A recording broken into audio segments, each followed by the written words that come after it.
Bueno, dijimos que los 2 domingos lo íbamos a ocupar en aquello que tiene que ver con la palabra de Dios. La vez pasada dijimos que no se me había ocurrido antes, Dios quiso que fuera así, buscar un modelo bonito cuando encontramos modelos y que son humanos como nosotros, que se parecen muchos, quizás físicamente no, pero se parecen a nosotros, con debilidades, con aciertos, ¿cierto? Con progresos, y es la mejor forma quizás de ver la palabra de Dios en acción y los compromisos que algunos que forman parte del pueblo de Dios asumen con la palabra de Dios. Yo quiero decirle algo antes de avanzar. Yo noto muchas veces que parece que pasáramos por algo, ciertas cosas en la iglesia que no debería ser así. A veces somos demasiados light, ¿es que dicen? En muchos comportamientos, magnificamos ciertos pecados, disminuimos otros y nos olvidamos de lo fundamental. Y yo creo que eso quizás forma parte de una cultura antigua nuestra, de una clasificación de pecados, y hay pecados como dicen algunos aplicando que las pequeñitas zorras dañan todo un viñedo completo.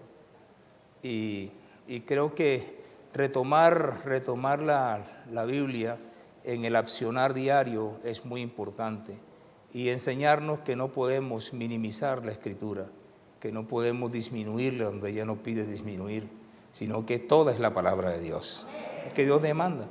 Entonces en esta mañana vamos a hablar del contraste entre la fidelidad y la infidelidad a la palabra conocida y aprendida. Mire que hablo en términos generales, palabra ¿qué? Conocida y aprendida. Y vamos a abordar el tema tomando nuevamente un ejemplo bíblico que encontramos en Jeremías capítulo 35, versículo del 1 al 19.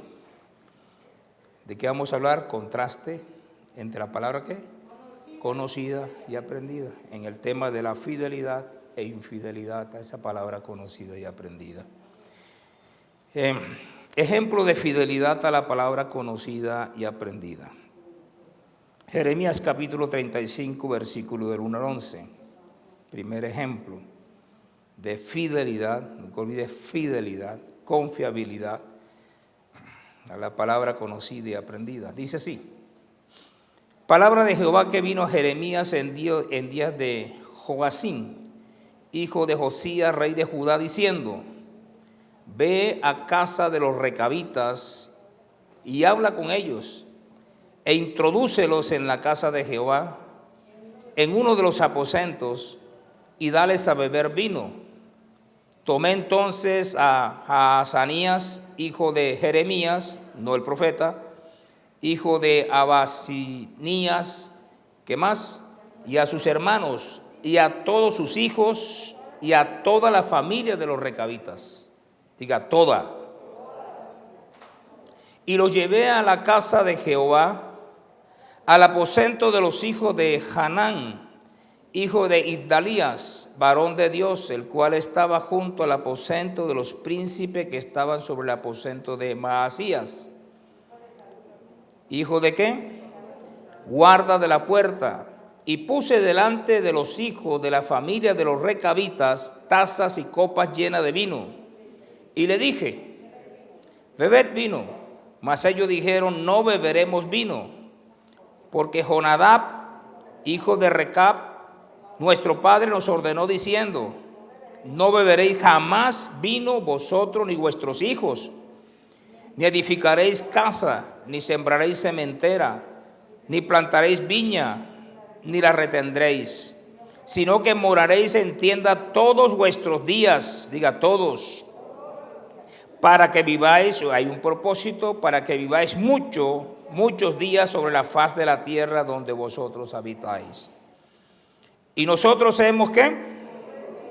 Obedecido la voz de nuestro padre Jonadab, hijo de Recab, en todas las cosas que nos mandó, de no beber vino en todos nuestros días, ni nosotros, diga, ni nuestras mujeres, ni nuestros hijos, ni nuestras hijas, y de no edificar casas para nuestra morada, y de no tener viña, ni heredad, ni sementera.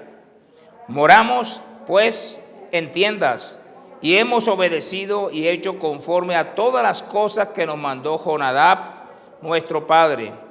Sucedió, no obstante, que cuando Nabucodonosor, el invasor, rey de Babilonia, subió a la tierra, dijimos: venid y ocultémonos en Jerusalén de la presencia del ejército de los caldeos y de la presencia del ejército de Siria, y en Jerusalén nos quedamos.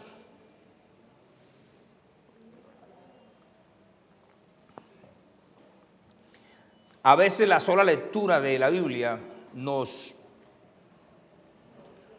hace revisar, ¿cierto? La sola lectura, sin que se predique, sin que se enseñe.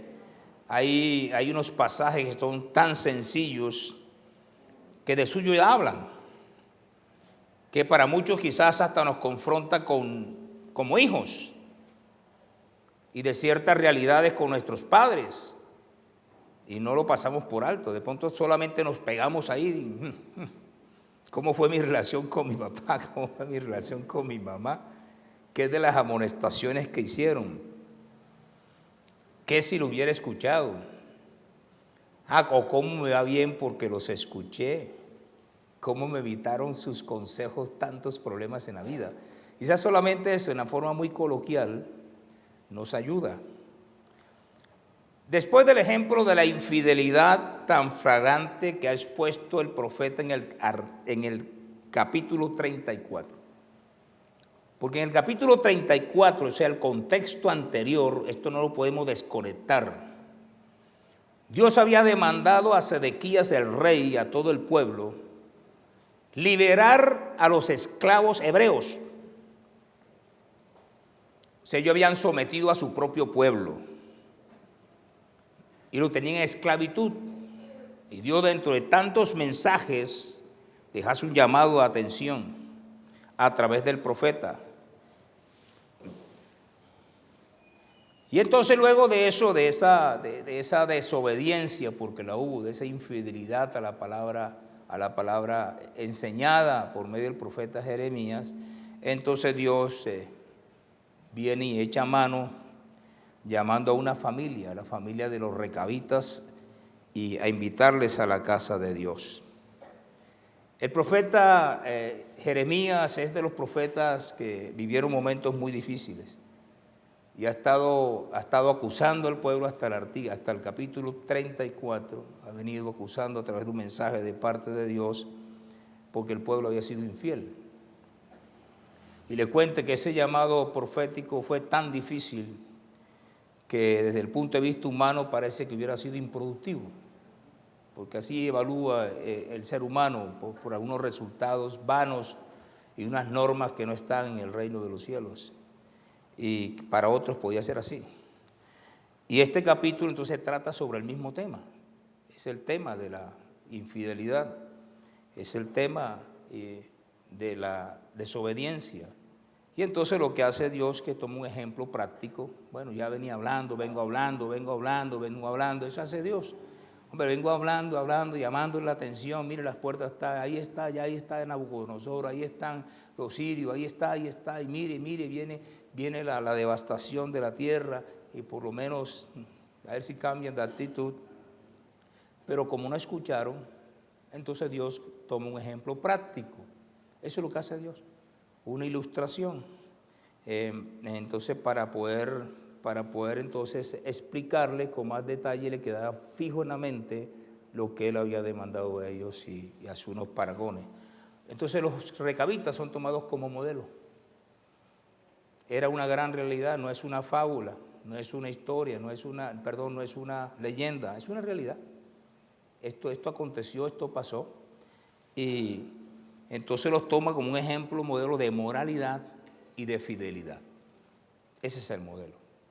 Es interesante mirar eso en el día. Ahora hay varias maneras de nosotros caracterizar a esta tribu. Es interesante caracterizarla, que es el lenguaje que utilizan hoy. Otros pueden decir identificarlos. ¿Cómo serían ellos identificados? ¿Cómo eran ellos identificados? Es bonito ver eso también, cómo somos nosotros identificados en la iglesia, cómo somos nosotros identificados en la sociedad, cómo somos identificados en el trabajo. O sea, casi siempre tenemos algo que nos muestra de cómo podemos ser nosotros ¿qué? Identificados. Ellos no son la excepción, una palabra que utiliza hoy muy coloquial, caracterizado. Dice, vamos a caracterizar este grupo social. Bueno, llámele como usted quiera hoy, o caracterizar o por lo menos identificar. Primero, tenía una identidad étnica. Eran descendientes de Recab, pero Recab a su vez era descendiente de los ceneos. Los ceneos a su vez eran descendientes de los amalecitas. De los madianitas. Y casualmente, para que ya entremos un poquito en materia, los antepasados estaban conectados con el suegro de Moisés llamado Jetro, para que nos entendamos un poquito mejor. De ellos se trata. Recuerde que cuando salieron, cuando en Éxodo cuentan la salida, dice que no salieron solamente los israelitas, sino que otras naciones también salieron con ellos. Y entre ese relato histórico que aparece en Éxodo, encontramos a los ceneos, los ascendientes, lógicamente, de Jetro, el suegro de Moisés. Además, muchas veces he afirmado que de una u otra manera, aunque no eran descendientes de Israel, sin embargo, tenían una conexión con Abraham. Porque Abraham, después de su impotencia y demás cosas que dice la Escritura, que ni podía engendrar ni la otra podía concebir y que ya los días le habían pasado de la menstruación, sin embargo murió Sara y después tuvo una mujer, solamente para recordar cosas, y esa mujer se llamó Cetura, y esa mujer Cetura tuvo un hijo llamado Madián. Entonces, de una u otra manera tenía una cierta vinculación, aunque no directa, respecto a la promesa particular que lo hizo después Dios de manera singular por medio de Israel. ¿Estamos? Pero en realidad era una nación independiente, totalmente independiente. Por lo tanto, los recabitas no eran de la estirpe de Jacob, no eran de la estirpe de Jacob, digo, aunque tenían un vínculo muy lejano a través de Abraham, sino que eran forasteros en Israel. ¿Estamos aquí? Eran pueblos independientes ya para este tiempo. Y entraron a Canaán con los israelitas, pero ellos prefirieron dentro de todo este país ser independientes. Reconocían al mismo Dios. ¿Estamos aquí? Reconocían al mismo Dios. Es lo que llamamos nosotros, lo que llama la Biblia, los prosélitos. Aquellos que no eran descendientes de Israel, pero conocida lógicamente, y ellos pasaron por el desierto, recuerdo también las leyes, las escucharon como los demás, entonces ellos se judaizaron en ese sentido. Estos señores entonces tenían una identidad ¿qué? Étnica, se podía diferenciar a ellos de Israel. También tenían una identificación ideológica, representaban el intento de preservar la simplicidad de la vida. Dijeron, vamos a ser nómadas. Mientras Israel, estoy dentro del territorio de Israel, y aunque estoy dentro del territorio de Israel, me voy a estar moviendo para allá y para acá, y no voy a tener casa propia. Eso no lo vamos a hacer. Aunque estaban bajo el sistema de gobierno de los israelitas. Sin embargo, ellos querían tener una identidad que los identificara. Uno, seguían siendo quienes eran en razón de su estirpe, ¿cierto? Dos, en cuanto a su ideología, queremos vivir de esta manera. Esa es la manera de que nosotros queremos vivir. No queremos tener casas, no queremos tener cementeras, no queremos tener, todo eso que usted ahorita escuchó. Y además tenían una identidad teológica. Qué bonito que nosotros nos podamos caracterizar por estas cosas, ¿cierto? Sí. Una identidad teológica. Los recabitas representaban una tradición más antigua en Israel. Ellos eran más cerrados en cuanto tenía que ver con esa tradición antigua.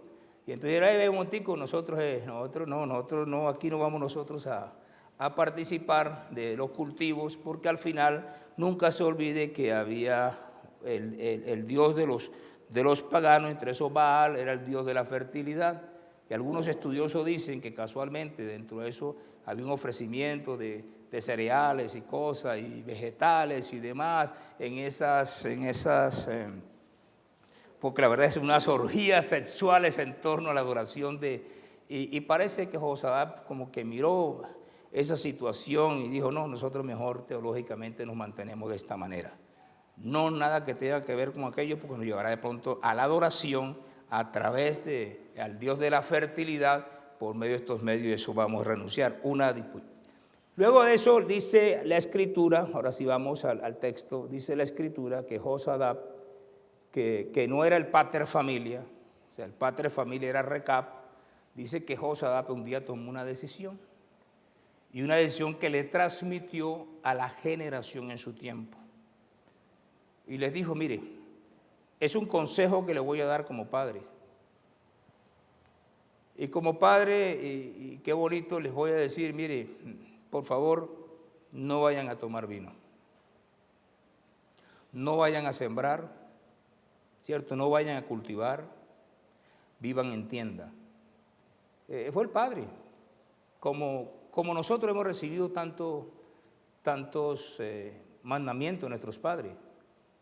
Un padre que trató, quizás mirando el contexto, recuerda que lo que primero abordaban los antiguos era que entraban a las ciudades amuralladas, se las tomaban, le quitaban los tesoros, se los llevaban, y digo, para que usted no esté viviendo esos problemas, para que no lo viva, mejor vivan moviéndose de aquí para allá. Así que nadie los va a invadir, porque no tienen una ciudad. Las que invaden son las ciudades, en el caso de ustedes eso no va a pasar, no lo hagan. Y lógico, tampoco imagínense, pedirle en una cultura hebrea no tomar vino, ay. Mira, el vino estaba en la mesa como el agua, no era cualquier petición. Es que hasta el día de hoy los israelitas en la mesa se precian de tener vino. En los tiempos de Jesús, recuerde, había vinos en las mesas, que la gente lo aliviana diciendo de que no, eso no es cierto, habla de vino. Lo que amonesta a Dios es las borracheras, ¿cierto? Y el mismo mandamiento impiden la borrachera, que es distinto. En cambio, ellos iban más allá, ni siquiera beberlo. O sea que mientras todos en la mesa tenían vino, ellos no tenían vino. ¿Me está escuchando? Que es más complejo, por lo menos algunos por ahí la debilidad es la chupadera, ¿sí o no? Es la chupadera y la emborrachada, ¿no? Ellos no están diciendo es que ni siquiera en la mesa podían tener ni beber vino. Y es un mandamiento del papá. Y entonces cuando viene Dios y le dice a Jeremías, ahí entre todo el pueblo desobediente hay una familia modelo de moralidad y de fidelidad a una palabra. Y esa familia se llama la familia de Recab. Qué bonito. Y le dice Dios, ahora sabe que llévalos a las recámaras. Es interesante ver el lugar donde los lleva. En las recámaras, escuche bien, vivían los guardas, frecuentaban los sacerdotes. Ahí se guardaban las ofrendas, votivas y demás, las vestiduras de los sacerdotes. Alrededor vivían ellos. Y entonces, ¿qué significa? Hombre, vas a buscar unos testigos que son testigos sobresalientes. Yo quiero que los lleves allí, al aposento, allá lo vas a llevar. Tú sabes que los recabitas no debieron ni siquiera entrar allá. No debieron, porque había una amonestación, pero Dios dice, no, llévalos allá. Para que tengan unos testigos que no puedan controvertir lo que va a suceder. Esos son los testigos que vas a llevar. ¿Se quieren los testigos? Personas sobresalientes en Israel y que tenían la responsabilidad de la adoración. ¿Aló? Ellos tenían la responsabilidad. Algunos dicen que posiblemente estos tenían un exceso con el vino. Algunos dicen, ¿cierto? Intérpretes de este texto. Y los llevan entre ellos. Ahí estaban los adoradores. Ahí estaban los guardas del templo, ahí estaban sacerdotes, y dice, es que es delante de ellos que quiero.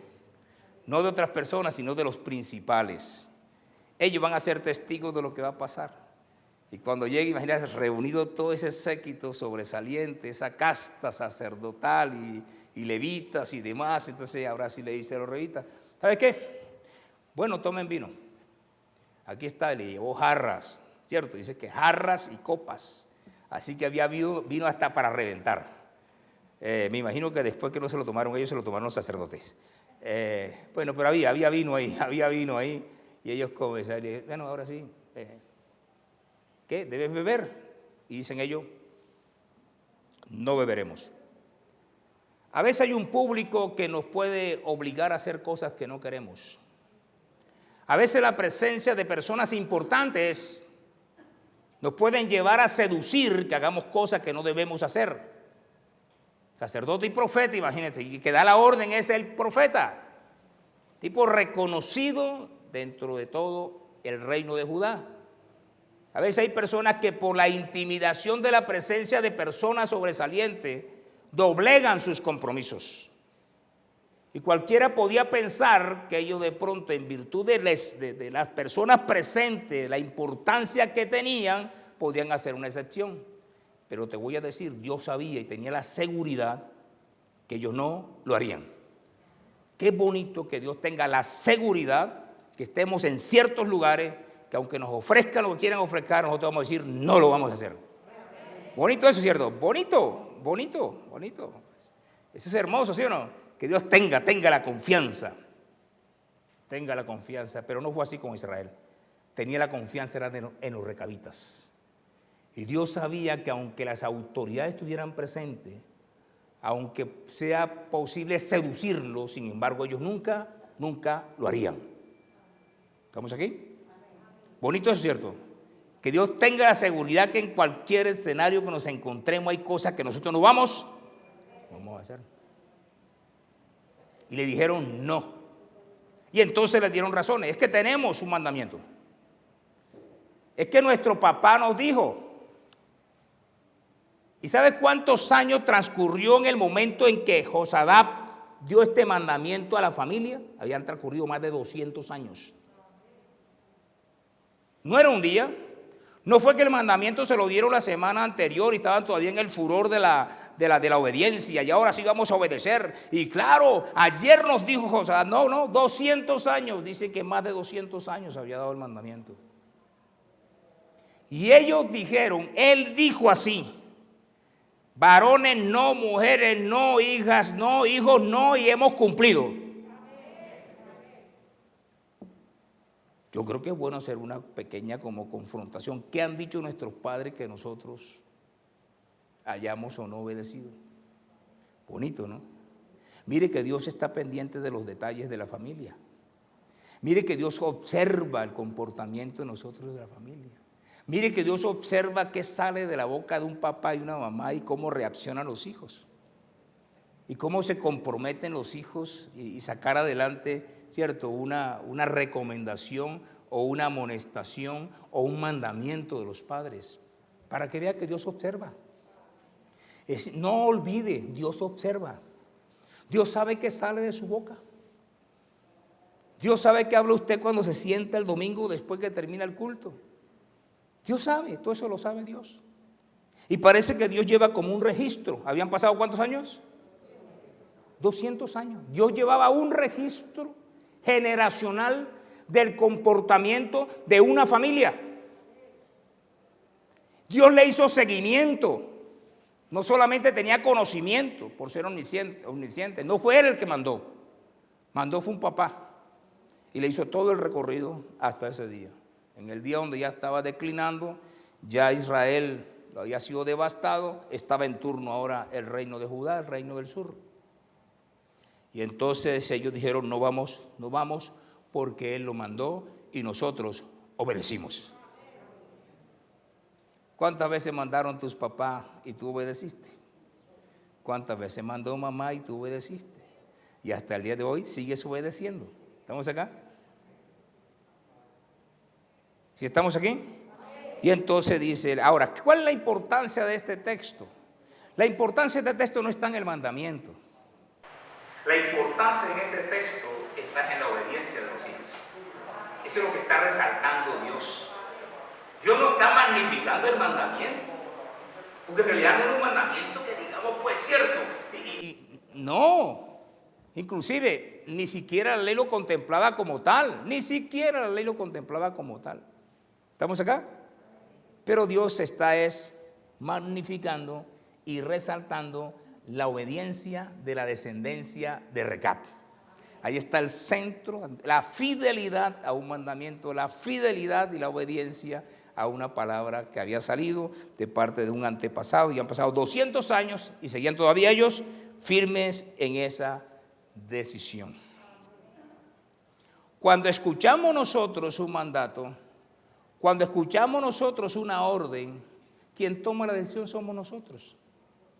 Posiblemente pudieron decir la generación siguiente, a los 50 años, bueno, y esto de Josadac, ¿esto como para qué? Como dicen hoy, esto como para qué, dice por allá un famoso cercano a nosotros, eso como para qué. Bueno, ¿y esto qué nos trae a nosotros? ¿Qué ventaja nos trae a nosotros? O hoy que de pronto a usted en la casa alguien le diga algo, mire, es bueno que tú no hagas esto, y entonces dice, bueno, explíqueme bien, y ahora dice que explíquemelo con plastilina, ¿cierto? Y así se lo expliquen con plastilina, termina diciendo que no está de acuerdo. Esas son las opciones de hoy en día. Esa es la cultura donde nos movemos hoy, ¿cierto? Que nosotros comenzamos a ponderar y a hacer muchas cosas. Ellos dijeron, no señor, nosotros no lo vamos a hacer, no vamos a consumir, tenemos un mandato y hemos cumplido. Jeremías sabía que ellos iban a cumplir y Dios sabía que ellos iban a cumplir. Qué importante es que Dios tenga la confianza y una confianza en Dios y en el profeta que ellos cumplirían. Que bajo ninguna circunstancia iban a rebajar el mandato hecho por su papá. A veces nosotros rebajamos, ¿cierto? Rebajamos la palabra. A veces le quitamos cierta cosita y la fuerza se la quitamos. Y hablamos, no, Dios es misericordioso, Dios tiene misericordia de nosotros. Y entonces ahí hacemos lo que queremos. Es un gran ejemplo entonces de integridad. Ese es el ejemplo de esta familia. ¿Cómo es? Integridad familiar. Así que eran conocidos durante más de 200 años por su integridad. Que lo que ellos escucharon, lo que ellos conocían y lo que ellos les mandaban, ellos lo anunciaban y lo hacían. ¿Estamos acá? ¿Sí estamos aquí?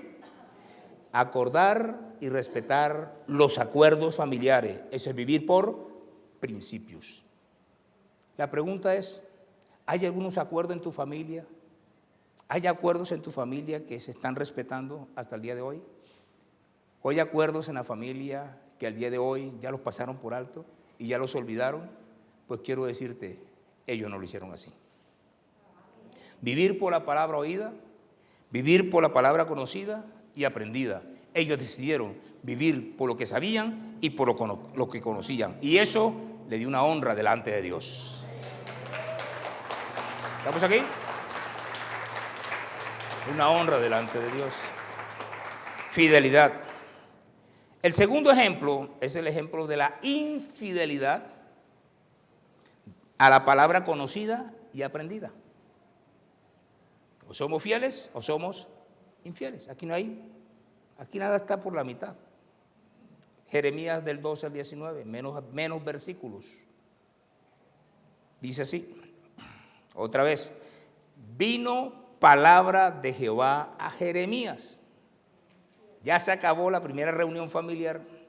Ahora me hace recordar que mi esposa esta mañana, ayer era que me decía mi esposa, me decía que, óyeme, hay una serie de mandamientos en las familias que van de generación en generación. Entonces en la casa había un bonito proverbio de mi mamá que decía, ¿cómo que dice mía?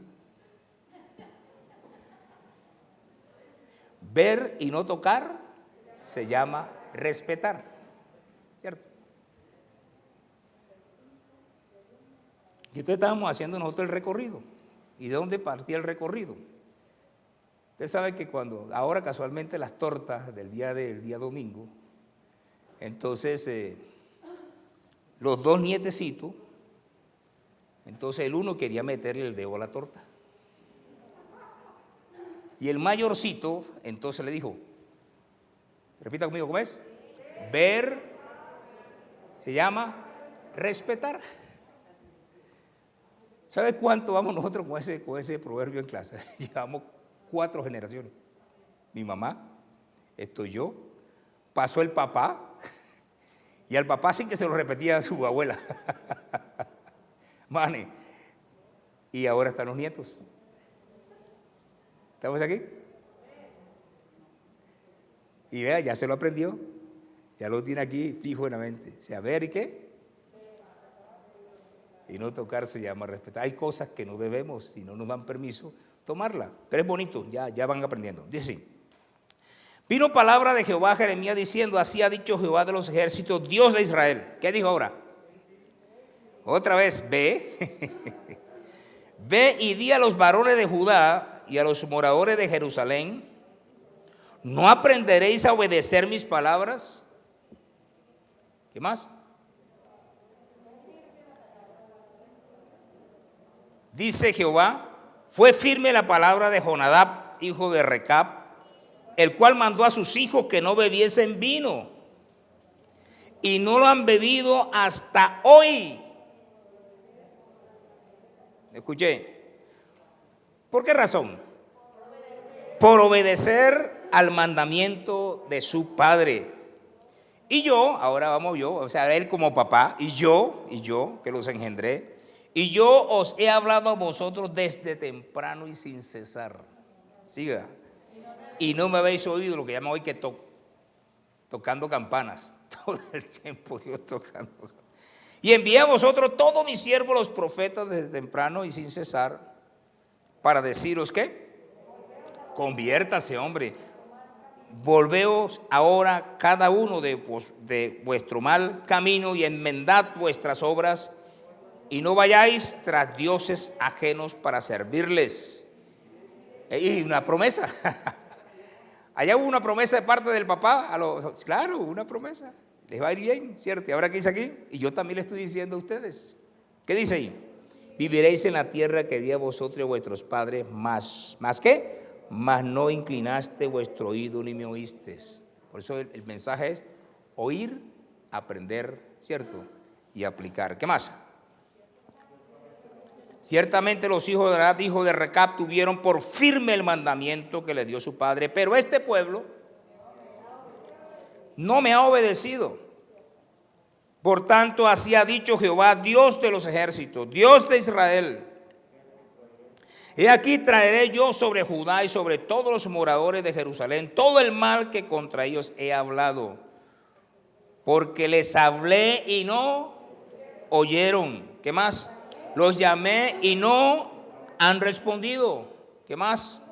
Dijo Jeremías a la familia de los recabitas, así ha dicho Jehová de los ejércitos. Tengo un mensaje también para ustedes, Dios de Israel. Por cuanto obedecisteis al mandamiento de Jonadab, vuestro padre, y guardaste todos sus mandamientos e hiciste conforme a todas las cosas que os mandó. ¿Qué más? Por tanto, así ha dicho Jehová de los ejércitos, Dios de Israel, no faltará de Jonadab, hijo de Recab, un varón que esté en mi presencia todos los días. Vamos al contraste. Vamos al contraste.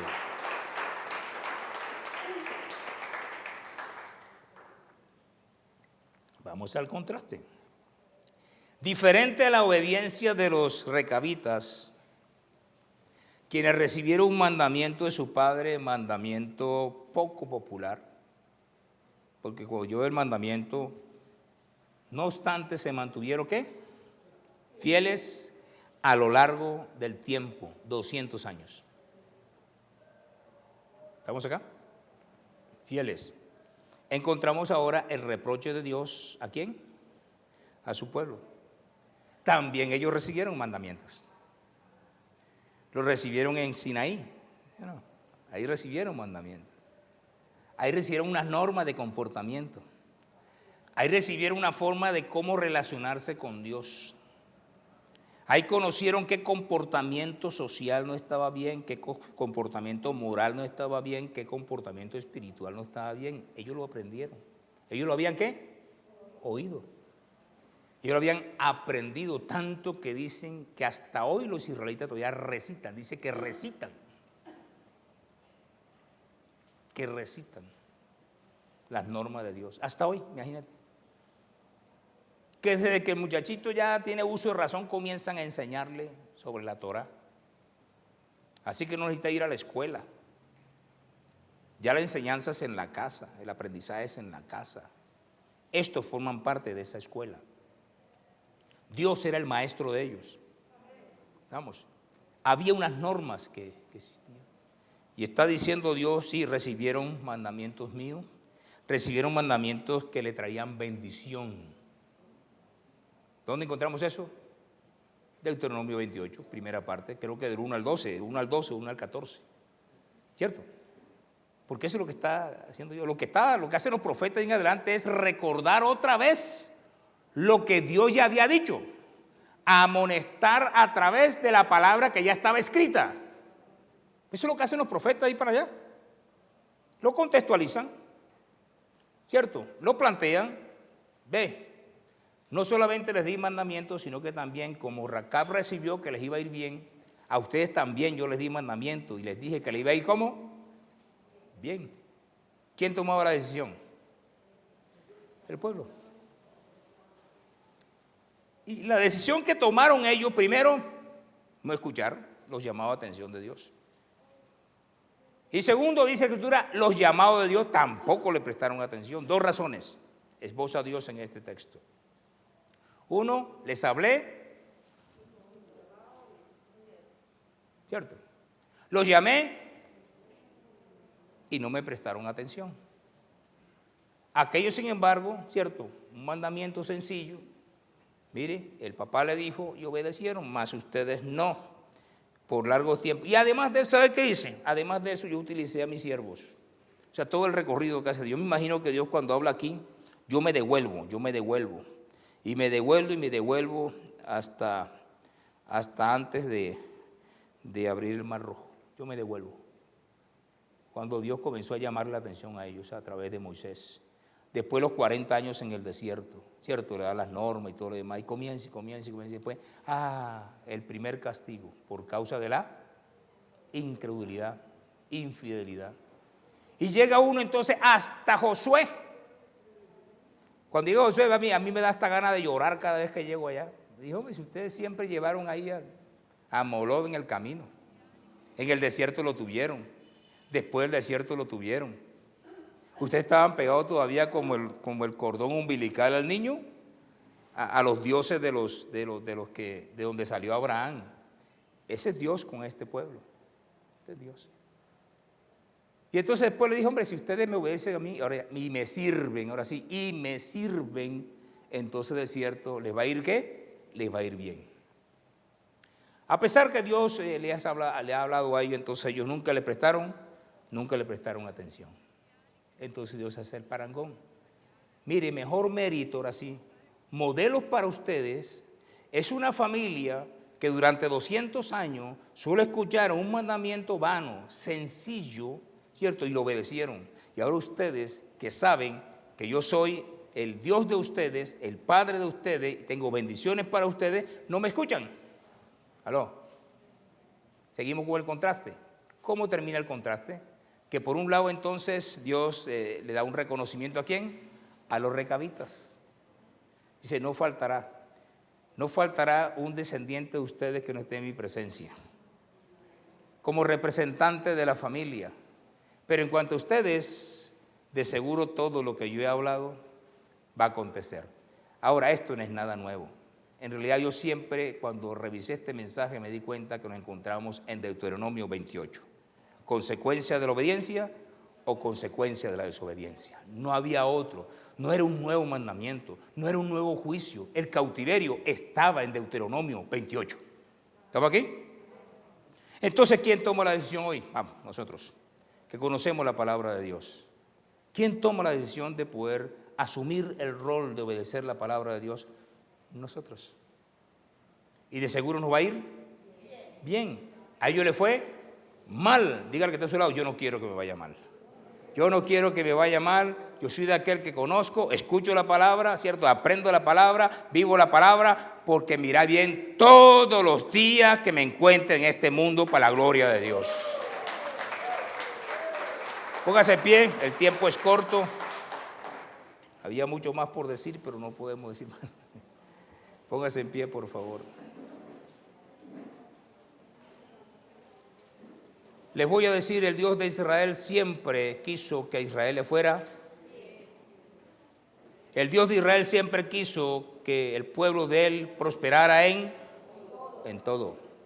Esa es la voluntad de Dios.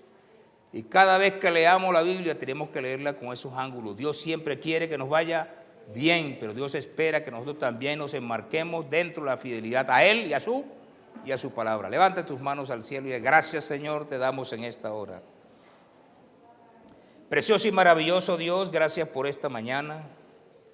Gracias, bendito Rey de los cielos, por estos modelos de obediencia, modelos de fidelidad a los padres, al mensaje recibido en el nombre de Jesús, el cual Dios utilizó como ilustración para ellos, para los israelitas y también para nosotros, que somos tu pueblo, Señor. Gracias, Padre, porque en este momento tan difícil sabemos que vale la pena tener en cuenta tu palabra. Vale la pena vivir conforme a tu palabra. Vale la pena atender tus llamados de atención oportunamente y corregir el camino. En el nombre de Jesús, utilizando la palabra que utilizó el profeta por parte de Dios, convertirnos, devolvernos de aquellas cosas que no hacemos correctamente, porque hay oportunidad. Gracias, Padre, porque hoy nosotros podemos disfrutar de este mensaje. Podemos decirte: Dios, estamos comprometidos contigo. Conocemos tu palabra. Hemos aprendido tu palabra en el nombre de Jesús. Y creemos que en este tiempo también a nosotros nos va a ir bien. Padre, si en algo estamos fallando, si en algo nos estamos equivocando, de igual manera el mensaje también llama la atención, que el pueblo debía volverse del camino equivocado que había tomado. Hay oportunidad. Israel tuvo la oportunidad y la despreció, mas nosotros tenemos la misma oportunidad, pero no la vamos a despreciar, porque sabemos, bendito Rey de los cielos, que bendición son las que vas a añadir cada día. Nos va a ir bien en todo lo que hagamos y en todo lo que emprendamos, en el nombre de Jesús. Aprendimos del ejemplo. Aprendimos tanto del ejemplo de los hijos de Josadac, como también del ejemplo de Israel, que no escuchó tu voz. No nosotros en este tiempo. No, Padre, no, y menos en este tiempo. Es el tiempo del compromiso. Es el tiempo de adherirnos a tu palabra. Es el tiempo de proclamar tu palabra. Es el tiempo de vivir tu palabra. Y es el tiempo de recibir los beneficios de tu palabra. Gracias, Padre, te damos en el nombre de Jesús, maravilloso y poderoso Dios. Padre eterno, mira a aquellos que están enfermos y por favor pon tu mano poderosa sobre ellos. Padre Santo, que toda enfermedad sea removida. Mira a aquellos que tienen dificultades en la casa, en el hogar, en la familia, en su trabajo, en su empleo, Dios amado, y ahora obra en favor de ellos en el nombre de Jesús. La bendición tuya está reservada para tu pueblo, en el nombre de Jesús. Y dice el pueblo de Dios: amén y amén. Aleluya.